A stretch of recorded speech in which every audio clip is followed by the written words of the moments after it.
আমি আপনার একটি আলোচনা থেকে শুনে হারাম রিলেশনশিপ থেকে আল্লাহর পথে ফিরে এসেছি, কিন্তু আমার তার কথা মাঝে মধ্যে মনে পড়ে। তবে আমি তার কথা মনে করতে চাই না, তারপরও মনে পড়ে। এটা কি আমার গুনাহ হবে? আর আমি এই কাজ অর্থাৎ অবৈধ সম্পর্ক থেকে কিভাবে নিজেকে পরিত্রাণ করতে পারব? দেখুন, কখনো কেউ হারামে লিপ্ত হয়েছে, বিশেষ করে এই টাইপের হারাম, এই যে অবৈধ রিলেশন, যেগুলো বিবাহ বহির্ভূত সম্পর্ক যে হয়, এই সম্পর্কগুলো এমন ডেঞ্জারাস অপরাধ। এগুলো একবার যদি আপনি এগুলোতে লিপ্ত হয়ে যান, এরপর আপনি তওবা করে ফিরে আসেন, তারপরও এই পাপ আপনাকে তাড়িয়ে বেড়াবে।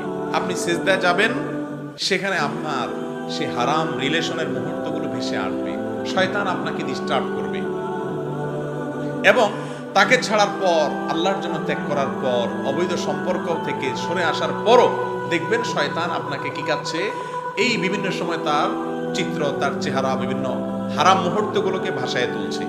এরকম যদি হয়, তাহলে আপনি ওই টাইমে নিজের সঙ্গে সংগ্রাম করতে হবে, এবং আপনি তখন বোঝার চেষ্টা করবেন যে শয়তান এখন আমাকে ডিস্টার্ব করছে, শয়তান আমাকে এখন ক্ষতি করছে, সে আমাকে এখন আগের সমস্ত কল্পনা জল্পনা সেগুলো এনে দিয়ে হারামের মধ্যে টাইমে আল্লাহর আশ্রয় চাইবেন।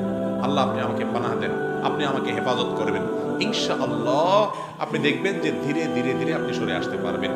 আপনার ইচ্ছার বাইরে যদি হঠাৎ করে এই সমস্ত কল্পনা চলে আসে, আপনি সেটা ইচ্ছাকৃত মনে মনে কল্পনা করে হারাম স্বাদ নেন নাই, সেটা থেকে আপনি দূরে সরানোর নিজেকে চেষ্টা করছেন, ভুলার চেষ্টা করছেন, আল্লাহর আযাবের কথা স্মরণ করে সেটা থেকে সরায় আনছেন নিজেকে, তাহলে ওই রকম কল্পনা আসলে কোনো গুনাহ হবে না, কারণ আপনি ইচ্ছাকৃত আনেন নাই, এমনি আসছে।